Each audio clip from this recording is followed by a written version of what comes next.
Hello guys, मैं आशीष परीक्षा सागर YouTube channel में आप सभी बच्चों का स्वागत करते हैं। तो चलिए बच्चों, हम लोग क्लास 10th के सामाजिक विज्ञान का पेपर हल करेंगे और ये 2024 का पेपर होगा जिसका कोड है 825 IX। हमने आपको इस पेपर के बारे में पहले ही बता दिया है कि आपको पेपर हल कैसे करना है, लेकिन आज आपको समझना होगा कि हमें हल करने के साथ साथ कॉपी कैसे लिखना है। सही बात तो यह है कि अगर आप कॉपी लिखना समझ जाते हैं तो आप अच्छे अंक लाने में सफल हो जाएंगे।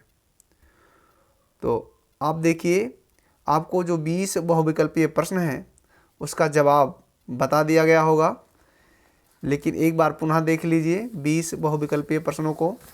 देखिए, पहला प्रश्न है आपका, निम्नलिखित में से कौन सा आंदोलन महात्मा गांधी ने नहीं चलाया? तो पता होगा, खिलाफत आंदोलन। उसके बाद में अगला है, 1789 में फ्रांस में राष्ट्रवाद की प्रथम अभिव्यक्ति का क्या परिणाम हुआ? सही उत्तर होगा फ्रांस की क्रांति। गुलामगिरी के लेखक पूछा जा रहा है, सबको पता होगा ज्योतिबा फुले। 1929 की महामंदी का प्रमुख कारण क्या था? कृषि क्षेत्र में न्यून उत्पादन, आपको बताया गया। 1944 में अंतर्राष्ट्रीय मुद्रा कोष IMF की स्थापना कहाँ की गई थी? तो ये भी बताया गया है, संयुक्त राज्य अमेरिका। इसलिए इसको फास्ट कराया जा रहा है क्योंकि पहले ही आपको बता दिया गया है। श्रीलंका में निम्नलिखित में से कौन सा समूह अल्पसंख्यक है? सही उत्तर होगा मुस्लिम। और भारत में संघीय व्यवस्था है क्योंकि ये भी बताया गया होगा, यहाँ शक्तियों का विकेंद्रीकरण है। निम्नलिखित में से कौन सा संघीय राज्य नहीं है? दिल्ली। निम्नलिखित में से किस व्यवस्था के लिए राजनीतिक दल आवश्यक शर्त है? लोकतंत्र। निम्नलिखित में से किसका संबंध लोकतंत्र से नहीं है? ये भी बताया गया है। ठीक, उसके बाद में निम्नलिखित में से कौन सा खनिज धात्विक है? ये भी बताया गया है, लौह। उसके बाद में अगला प्रश्न होगा आपका, कपास की खेती के लिए निम्नलिखित में से कौन सी मिट्टी उपयुक्त है? काली मिट्टी।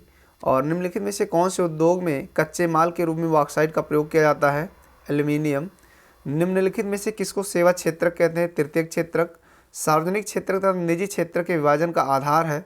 ठीक, उसके बाद में एजेंडा 21 का संबंध किससे है? सतत पोषणीय यानी संधारणीय विकास से। उसके बाद में अगला है, उपभोक्ता सुरक्षा अधिनियम कब बना था? 1986।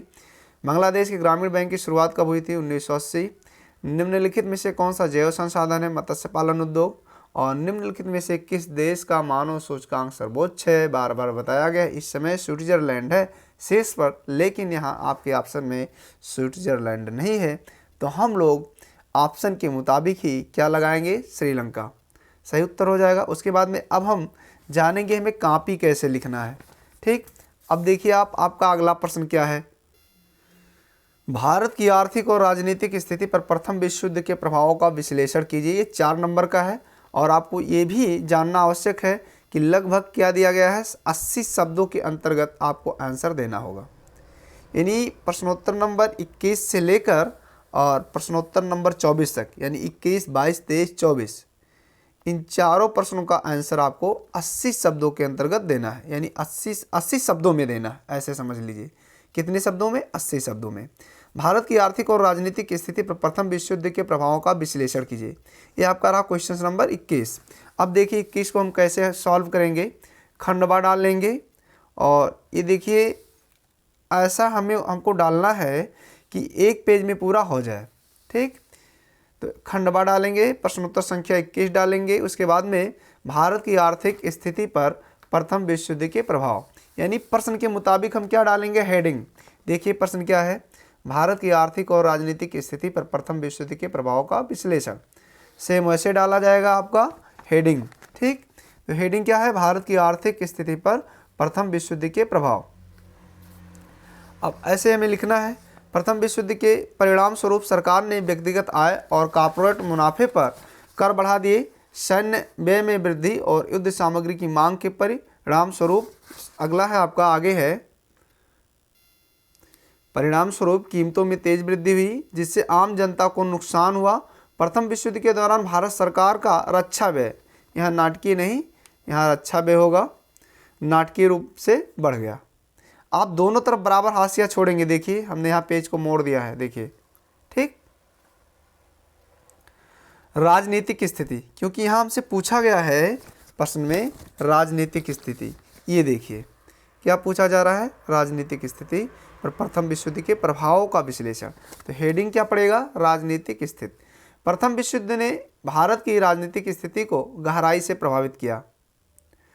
भारत पर ब्रिटेन का शासन था और इस युद्ध में ब्रिटेन भी शामिल था, इसलिए भारत के सैनिकों को इस युद्ध में शामिल होना पड़ा। इस वजह से भारतीयों में ब्रिटिश हुकूमत के प्रति असंतोष बढ़ा और राष्ट्रीय चेतना का उदय हुआ। बस बच्चों, ये 80 शब्दों में आपका आंसर हो गया। अब हम अगला आंसर देखेंगे। अगला प्रश्न क्या है आपका? अगला है लोकतंत्र सभी सामाजिक और आर्थिक। लोकतंत्र सभी सामाजिक और आर्थिक राजनीतिक समस्याओं का समाधान करता है। इस कथन की तर्कों सहित पुष्टि कीजिए। यहाँ दिया 2+2, देखिए, यानी अगर हम देखें तो अथवा वाला प्रश्न ज़्यादा अच्छा रहेगा। राजनीतिक दलों के 4 महत्वपूर्ण कार्यों का उल्लेख कीजिए। इसमें 4 महत्वपूर्ण कार्य को आपको बता देना है एग्जामिनर को, और आपको 1+1+1+1 यानी ये 4 नंबर मिल जाएंगे। तो हमें इस प्रश्न को करना है अथवा वाले, क्योंकि ये आसान है। ये 4 पॉइंट दिया आपको, और ये भी दे रखा है कि आपको 1+1+1+1 यानी हर एक पॉइंट पर एक एक नंबर मिल जाएंगे। तो हमको इस प्रश्न का जवाब देने में ज़्यादा अच्छा होगा। तो चलिए हम लोग देखते हैं क्या है। अगला आपका है प्रश्नोत्तर संख्या 22 का अथवा। ठीक, ऐसे डाल लेंगे अथवा या 22/अथवा। राजनीतिक दलों के 4 महत्वपूर्ण कार्यों का उल्लेख। राजनीतिक दल चुनाव लड़ते हैं और अपने उम्मीदवारों को अधिक से अधिक मत से जिताने का प्रयत्न करते हैं। जो राजनीतिक दल होते हैं वे क्या करते हैं? चुनाव लड़ते हैं और इनके जो उम्मीदवार होते हैं उनको अधिक से अधिक मत से जिताने का प्रयास करते हैं, यानी भरपूर प्रयास करते हैं। ये पहला हो गया। और अगला देखिए, राजनीतिक दल अलग अलग नीतियों एवं कार्यक्रमों को मतदाता के सामने रखते हैं और उनका समर्थन हासिल करने का प्रयत्न करते हैं। अगला आपका है राजनीतिक पार्टियां देश के कानून निर्माण में महत्वपूर्ण भूमिका निभाती हैं। अगला आपका है लोकतंत्र में प्रत्येक दल सरकार बनाने का प्रयत्न करता है। चुनाव जीतने पर बहुमत दल सरकार बनाता है और अपनी नीतियों के अनुसार सरकार चलाता है। दूसरे दल विरोधी दल के रूप में भूमिका निभाते हुए नजर आते हैं। उसके बाद में आपका प्रश्नोत्तर संख्या 22 कंप्लीट हो गया। देखिए प्रश्नोत्तर संख्या 23 में क्या दे रखा है आपको? एक संसाधन के रूप में मिट्टी के महत्व का उल्लेख कीजिए तथा भारत में पाई जाने वाली किन्हीं दो प्रकार की मिट्टियों का वर्णन कीजिए। आपको 23 का जवाब देना है। तो चलिए 23 शुरू करते हैं। 23 में क्या है? प्रश्नोत्तर संख्या 23 संसाधन के रूप में मिट्टी का महत्व। इसको हेडिंग डाल देंगे हम। मिट्टी कृषि के लिए एक महत्वपूर्ण संसाधन है जो पौधों की वृद्धि के लिए सहायक है और आवश्यक पोषक तत्व प्रदान करती है। मिट्टी खाद्य उत्पादन और कई पारिस्थितिकी तंत्र कार्यों के लिए आधार प्रदान करती है। अगला हेडिंग होगा भारत में पाई जाने वाली 2 मिट्टियों का वर्णन, यानी 2 मिट्टियों का वर्णन पूछा जा रहा है। तो जलोढ़ मिट्टी और काली मिट्टी। तो चलिए हेडिंग डालते हैं जलोढ़ मिट्टी।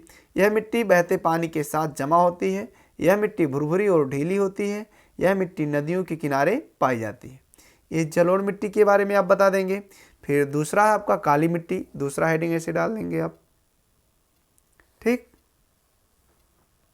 इसे रेगुर मिट्टी भी कहा जाता है। यह मिट्टी कपास की खेती के लिए उपयुक्त होती है। यह मिट्टी महाराष्ट्र, मध्य प्रदेश, गुजरात, आंध्र प्रदेश, आप ऐसे कामा लगाते जाएंगे ऐसे, और तमिलनाडु में पाई जाती है। ठीक, उसके बाद में आगे है आप अगला प्रश्न है प्रश्नोत्तर संख्या 24 भारतीय कृषि पर वैश्वीकरण के प्रभाव पर टिप्पणी कीजिए। ठीक, इसका उत्तर आप देंगे। तो दिया है भारतीय कृषि पर वैश्वीकरण के कई प्रभाव पड़े हैं। वैश्वीकरण के कारण भारत की निर्वाह कृषि व्यापारिक कृषि में बदल गई है। ठीक, और उसके बाद में अगला है वैश्वीकरण के कारण किसान अब ज़्यादा मुनाफा देने वाली फसलें उगाने पर ध्यान दे रहे हैं। वैश्वीकरण के कारण कृषि उत्पादन बढ़ाने के लिए नई तकनीकों का इस्तेमाल होने लगा है, जो आपके सब सामने आप देख रहे हैं। वैश्वीकरण के कारण कृषि उत्पादों का विदेशी व्यापार बढ़ा है और वैश्वीकरण के कारण कृषि का बड़े पैमाने पर मशीनीकरण किया गया है। ठीक, प्रश्नोत्तर संख्या 25 से देखिए, महात्मा गांधी द्वारा चलाए गए 3 सत्याग्रह आंदोलनों के कारण और परिणाम बताइए। तो 3 सत्याग्रह के बारे में आपको बताना है। देखिए पहला क्या है, चंपारण सत्याग्रह। चंपारण सत्याग्रह, देखिए महात्मा गांधी द्वारा चलाए गए 3 सत्याग्रह आंदोलनों के कारण और परिणाम, हेडिंग हो गया। उसके बाद में चंपारण सत्याग्रह हेडिंग डालेंगे, 1917 में हुआ। चंपारण सत्याग्रह की वजह तिनकठिया प्रणाली, यानी कारण यहाँ हेडिंग डालेंगे कारण। चंपारण सत्याग्रह की वजह तिनकठिया प्रणाली। इस प्रणाली के तहत किसानों को अपनी जमीन के 3/20वें हिस्से में नील की खेती करनी आवश्यक होती थी। परिणाम क्या हुआ, चंपारण आंदोलन के परिणाम स्वरूप तिनकठिया प्रणाली समाप्त हो गई और कारखानों को कर देने वाले रैयतों को उसका 1/4 हिस्सा वापस मिल गया। खेड़ा सत्याग्रह, इस आंदोलन का मुख्य उद्देश्य किसानों का समर्थन करना था। गरीबी से जूझ रहे किसानों पर अत्यधिक कर लगाने की मांग ने आक्रोश पैदा कर दिया।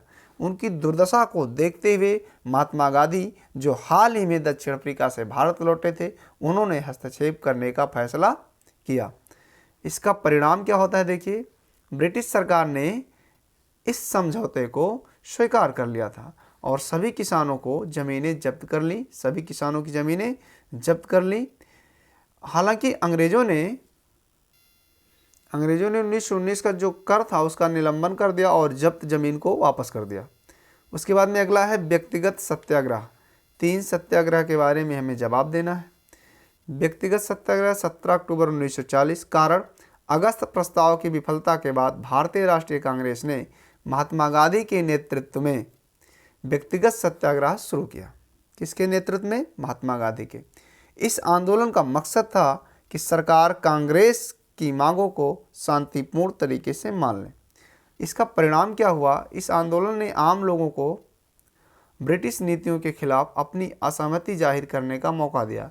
इस आंदोलन ने भारत की जनता में एकता और धैर्य दिखाया। देखिए प्रश्न संख्या 26, भारत में चुनाव कभी कभी जातियों पर ही निर्भर करते हैं, क्यों? इस स्थिति से छुटकारा पाने के लिए कोई 2 उपाय सुझाइए। यहाँ देखिए 4 प्लस क्या है, 4+2, यानी 4 नंबर और 2 नंबर ऐसे बटा हुआ है। तो हम क्यों ना 1.5 नंबर वाला कर लें। देखिए 1.5 चौके 6, यानी ये 1.5 जो है 4 भाग में डिवाइड है, ऐसे ऐसे आपको नंबर मिलेगा। तो हम इसको कर लें, यानी ये करना ज़्यादा बेहतर होगा आपके लिए, क्योंकि इसमें ज़्यादा बढ़िया अंक आपको मिल जाएगा इस प्रश्न में। तो हम यहाँ 26 का अथवा कर लेते हैं। भारत में संघीय व्यवस्था की 4 विशेषताओं की व्याख्या कीजिए। अब जब 4 विशेषताएं आप बताएंगे तो एक विशेषता पर 1.5, फिर अगले पर 1.5, फिर अगले पर 1.5, फिर अगले पर 1.5, यानी 1.5 अंक मिलता जाएगा। तो सही क्या होगा, हमें यही करना सही होगा। भारत में संघीय व्यवस्था की किन्हीं 4 विशेषताओं की व्याख्या। देखिए हेडिंग डालेंगे प्रश्नोत्तर संख्या 26, भारत में संघीय व्यवस्था की 4 विशेषताएं। संविधान की सर्वोच्चता, संविधान भारत का सर्वोच्च विधान है, यह एक लिखित दस्तावेज है। संविधान सरकार के विधायी, कार्यकारी और न्यायिक अंगों को एक साथ जोड़ता है। उसके बाद में आपका है शक्तियों का विभाजन। संविधान के जरिए केंद्र सरकार और इकाइयों की सरकारों के बीच शक्तियों का बंटवारा किया गया है। उसके बाद में अगला है विधायी अधिकारों का विकेंद्रीकरण। भारत में शासन के अलग अलग स्तरों पर विधायी अधिकारों का विकेंद्रीकरण किया गया है। लिखित और कठोर संविधान। कठोर संविधान एक लिखित संविधान है जो अनुभवी लोगों द्वारा बनाया गया है, इसलिए यह राष्ट्रीय दक्षता का एक चरित्र है। विधायी उल्लंघन को कठोर संविधान द्वारा सुरक्षित किया गया है। इसका राजनीतिक स्थिरता में बड़ा योगदान है। ठीक, ये देखिए प्रश्नोत्तर संख्या 27, चावल की खेती हेतु उपयुक्त भौगोलिक दशाओं की विवेचना कीजिए तथा भारत में किन्हीं 3 प्रमुख उत्पादक क्षेत्रों का उल्लेख कीजिए। तो क्वेश्चन नंबर 27 करना ज़्यादा अच्छा रहेगा हमारे लिए, इसलिए हम 27 का अथवा नहीं करेंगे बल्कि क्वेश्चन संख्या 27 ही करेंगे। चावल की खेती हेतु उपयुक्त भौगोलिक दशाएं। चावल की खेती के लिए तापमान क्या होना चाहिए, पहला नंबर तो आपको हेडिंग अच्छे से डालना है। चावल की खेती हेतु उपयुक्त भौगोलिक दशाएं हेडिंग हो गया। उसके बाद में इसके अंतर्गत तापमान, वर्षा, मिट्टी, ये सब हमें हेडिंग डाल करके लिखना होगा। यानी चावल की खेती के लिए तापमान क्या होना चाहिए, वर्षा कितनी होनी चाहिए और मिट्टी कैसी होनी चाहिए। देखिए तापमान हेडिंग डालेंगे आप, 20 डिग्री सेल्सियस से 35 डिग्री सेल्सियस के बीच का तापमान उपयुक्त होता है। किसके लिए? चावल की खेती के लिए। उसके बाद में देखिए वर्षा क्या होता है इसमें। वर्षा यानी चावल की खेती के लिए 100 से 200 सेमी वार्षिक वर्षा की आवश्यकता होती है। अगला है मिट्टी।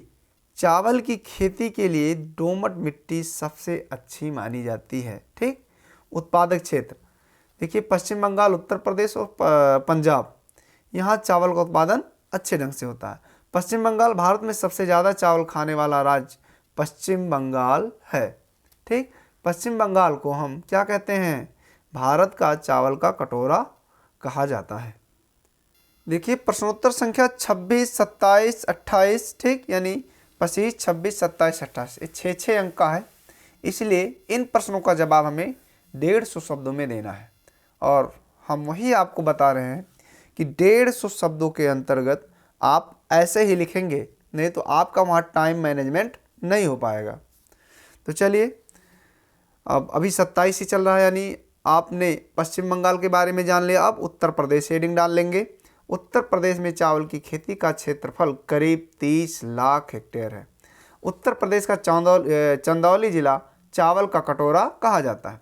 उत्तर प्रदेश के पूर्वी और उत्तरी जिलों में चावल की खेती होती है। पंजाब में हर वर्ष करीब 180 से 185 लाख मीट्रिक टन चावल का उत्पादन होता है। पंजाब में चावल की खेती के लिए जलवायु, उपजाऊ जलोढ़ मिट्टी और सिंधु जैसी नदियों से मिलने वाली सिंचाई सुविधाएं अनुकूल हैं। पंजाब में चावल की खेती के लिए फगवाड़ा, जिसको फगवाड़ा पद्धति का इस्तेमाल किया जाता है, जिसको फगवाड़ा पद्धति भी कहते हैं, जिसमें से 90% पानी की बचत हो जाती है और हमारी खेती अच्छे से हो जाती है। ये 150 शब्द का आपका क्वेश्चन नंबर 27 पूरा हुआ। उसके बाद में आपका प्रश्नोत्तर संख्या 28 बच रहा है।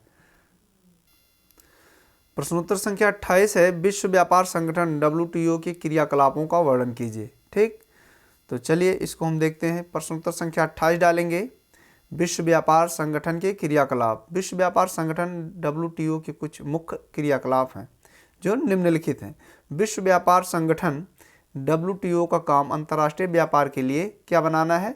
नियम बनाना है और उसका पालन भी करना है। इसके अलावा यह व्यापार से जुड़े विवादों को सुलझाने का कार्य भी करता है। व्यापार उदारीकरण के लिए बातचीत और निगरानी करना, ये भी विश्व व्यापार संगठन के क्रियाकलाप के अंतर्गत आता है। निर्णय लेने की प्रक्रियाओं में पारदर्शिता बढ़ाना, विकासशील देशों को वैश्विक व्यापार प्रणाली से फायदा दिलाना और व्यापारिक भागीदारों के बीच भेदभाव को रोकना, वस्तुओं, सेवाओं और बौद्धिक संपदा से जुड़े समझौते बनाना, पर्यावरण, जनस्वास्थ्य, पशु स्वास्थ्य और गृह के स्वास्थ्य के लिए उपाय करना, विकासशील देशों के लिए विशेष प्रावधान बनाना और मनमानी को कम करके सुशासन को बढ़ावा देना। ठीक, ये सब क्या है? विश्व व्यापार संगठन के क्रियाकलाप के अंतर्गत आते हैं। अभी थोड़ा और है, आर्थिक विकास और रोजगार को बढ़ावा देना, निर्णय लेने की प्रक्रियाओं को पारदर्शी बनाना, अंतर्राष्ट्रीय व्यापार को समान, खुला और बिना भेदभाव के संचालित करना। विश्व व्यापार संगठन WTO एक अंतर्राष्ट्रीय संगठन है जो विश्व व्यापार के लिए नियम बनाता है। इस संगठन की स्थापना 1995 में द्वितीय विश्व युद्ध के बाद बनाए गए प्रशुल्क एवं व्यापार संबंधी सामान्य करार के स्थान पर लाने के लिए की गई थी।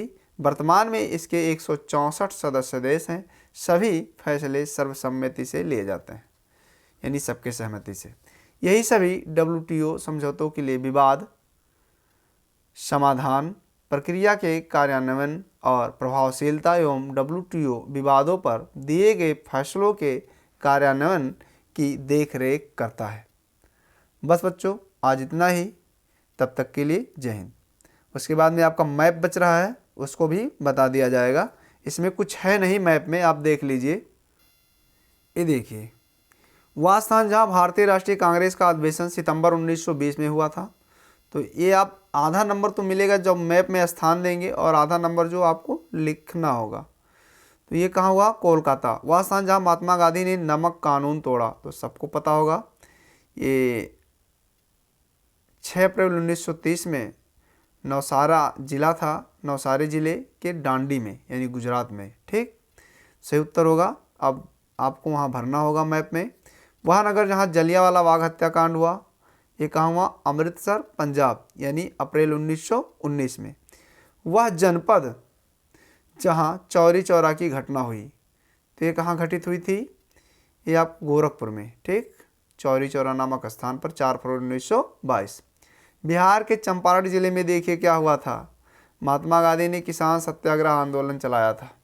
ठीक, ये भरना आपको। और आगे देखिए क्या दिया है, निम्नलिखित स्थानों को भारत की दिए गए रेखा मानचित्र यानी पृष्ठ 15 पर, तो ये तो मेरे पास है नहीं, में चिन्ह द्वारा नाम सहित दर्शाइए। सही तथा सही स्थान, सही नाम तथा सही स्थान अंकन हेतु आधा आधा यानी 1/2 1/2 अंक निर्धारित हैं। इस प्रदेश की राजधानी, ठीक, चिन्ह दिया है इसके लिए कि हमको ऐसे ही इसी चिन्ह से दर्शाना होगा। ठीक, दक्षिण भारत की एक प्रमुख नदी चिन्ह द्वारा जैसे गोदावरी है। ठीक, और उसके बाद में भारत के पूर्वी तट का एक समुद्री पत्तन बंदरगाह, ये जो त्रिभुज का आकार दिया है, इस आकार से बंदरगाह को दर्शाना है। तो आपको पता होगा पूर्वी तट में चेन्नई बंदरगाह, कोलकाता, विशाखापत्तनम में सब आते हैं। किसी एक को दिखा दीजिए। भारत में कोई एक चाय उत्पादक क्षेत्र जो इस चिन्ह के द्वारा दिखाना है। ठीक, जैसे असम हो गया। भारत का कोई एक परमाणु ऊर्जा केंद्र इस चिन्ह से यानी प्रतीक से आपको दिखाना होगा, जैसे तारापुर हुआ, रावत भाटा हुआ। ठीक बच्चों, बस आज इतना ही। तब तक के लिए नमस्कार।